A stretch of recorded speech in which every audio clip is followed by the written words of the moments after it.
India ने England को दूसरा टेस्ट मैच हरा दिया। बर्मिंघम में 336 रन से दूसरा टेस्ट मैच जीत के इंडिया ने अभी तक सीरीज बराबर कर लिया। आगे देखेंगे इस सीरीज का क्या बनेगा।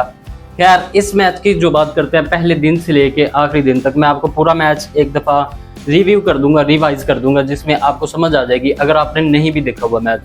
पहले दिन का टेस्ट मैच शुरू हुआ जिसमें इंडिया की बैटिंग आ गई, मतलब इंग्लैंड ने खुद टॉस जीत के उनको बैटिंग दे दी। उसके बाद इंडिया ने अच्छी बैटिंग की। अच्छी बैटिंग में शुभमन गिल ने बहुत कमाल बैटिंग की। पहले जायसवाल ने भी 87 स्कोर की एक इनिंग खेली। वो बंदा भी हर मैच में कोई ना कोई अच्छी इनिंग लगा जाता है। उसके साथ जो मज़ेदार इनिंग थी वो थी शुभमन गिल की। उस बंदे ने 250 प्लस स्कोर कर दिया। 250 जब हुआ उस बंदे का, मेरा खुद का दिल कर रहा था कि ये बंदा 300 तक भी जाए, क्योंकि जब आप 300 स्कोर क्रॉस कर लेते हैं, 300 को टच कर लेते हैं, तो तब आप एक एलीट क्लास में एंटर हो जाते हैं। विराट कोहली का एक रिकॉर्ड तोड़ा, जो कि as a captain Virat Kohli ने 200 प्लस स्कोर किए हुए थे। उसका रिकॉर्ड तोड़ के शुभमन गिल अब उस रिकॉर्ड पे खुद बैठ गए। उनकी बैटिंग के बाद एंड पे जडेजा ने बहुत कमाल बैटिंग की। बैटिंग तो खैर बहुत ही अच्छी थी इंडिया की, तो 500-600 स्कोर उन्होंने बोर्ड पे लगा दिए। उसके बाद इंग्लैंड की जब बैटिंग आई तो वहाँ पे बॉलिंग अच्छी की इंडिया ने, और इंडिया की बॉलिंग में आकाशदीप ने बहुत कमाल किया। उस बंदे ने पहली इनिंग में 4 विकेटें ली। वो 4 विकेटें बहुत कमाल थी, और वो ऐसी विकेटें थी जो कि बहुत ज़रूरी थी। अगर आप सिराज की 6 विकेटें देखें, आकाशदीप की 4 विकेटें देखें, तो मुझे लगता है कि आकाशदीप की 4 विकेटें ज़्यादा ज़रूरी थी, क्योंकि उसने वो प्लेयर्स आउट किए थे जिनको आउट करना ज़रूरी था। इंग्लैंड ने रोदो के कुछ 400 प्लस स्कोर कर दिए, लेकिन उनके फिर भी 180 स्कोर पीछे थे। तो वो 180 की लीड के साथ जब इंडिया दूसरी इनिंग में बैटिंग करने आया तो उनके पास एक एक्स्ट्रा एज तो था, लेकिन उस इनिंग में, दूसरी इनिंग में इंडियन सारे बैटर्स ने कमाल बैटिंग की। आप स्कोर कार्ड देखें, उसमें हर बैटर का डबल डिजिट स्कोर है।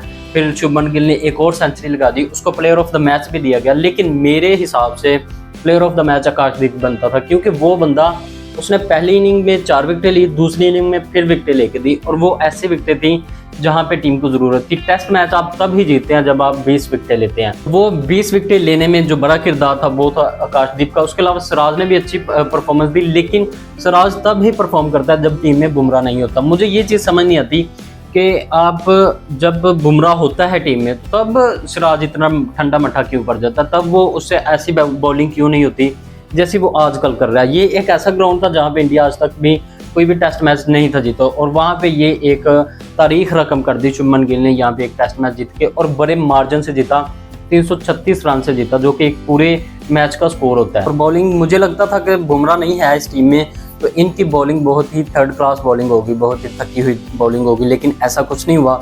बहुत ही आउट क्लास बॉलिंग की, और दोनों ही बॉलर्स ने अच्छी बॉलिंग की। फिर आपके स्पिनर ने आपको दूसरी इनिंग में भी विकेट ले दी। मुझे इंग्लैंड की तरफ से बुरा फील हो रहा है, वो इसलिए क्योंकि उनके पास कोई भी अच्छा स्पिनर नहीं है।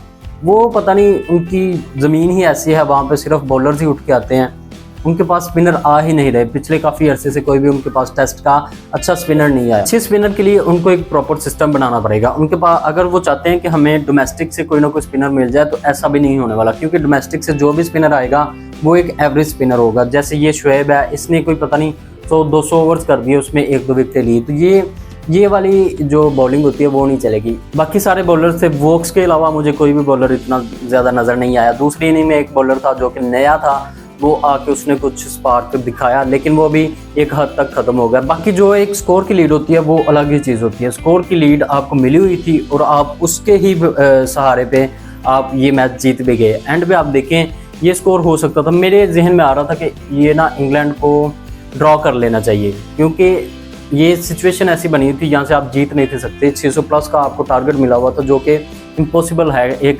साइकोलॉजिकल इफेक्ट होता है कि आपको जब 600 प्लस का टारगेट मिल जाता है तो अब आप वहीं पे ढेर हो जाते हैं कि यार इतना बड़ा स्कोर 10 खिलाड़ी हम मिलके कैसे ही बना सकते हैं। दूसरा, जब अगली टीम के बॉलर्स इतनी अच्छी फॉर्म में हों, इतने अच्छे लाइन लेंथ पे गेंदे करवा रहे हो, तो तब आपसे ये स्कोर करना बहुत ही मुश्किल हो जाता है। तो बाकी वो एक साइकोलॉजिकल इफेक्ट भी था। दूसरा, इंग्लैंड ने इतनी अच्छी बैटिंग भी नहीं की। दूसरी इनिंग में देखें तो सिर्फ एक बैटर था, जेमी स्मिथ, जिसने 89 स्कोर किए। उसके अलावा कोई भी आपको 20-25 से ज़्यादा नहीं नजर आएगा। तो इसलिए इंग्लैंड पूरी तरह इस टेस्ट मैच में नज़र नहीं आया। पिछले टेस्ट मैच की बात करें, उसमें भी इंग्लैंड ऐसे ही था, वहाँ पे भी आपको पूरे 4 दिन वो नज़र नहीं आया। आखिरी दिन में उन्होंने गेम बिल्कुल ही पलट दी। यहाँ पे इंडिया को भी एक डर था कि इंग्लैंड चेज कर सकता है, तो अब हमें कुछ एक्स्ट्रा स्कोर्स देना चाहिए, जो कि इसीलिए उन्होंने अपने जो एक एवरेज थी उससे ज़्यादा टारगेट दिया, 600 प्लस का टारगेट दे दिया, जो कि एक बेहतरीन फैसला था। लेकिन वो फैसला गलत भी हो सकता था अगर कल का दिन बारिश हो जाती।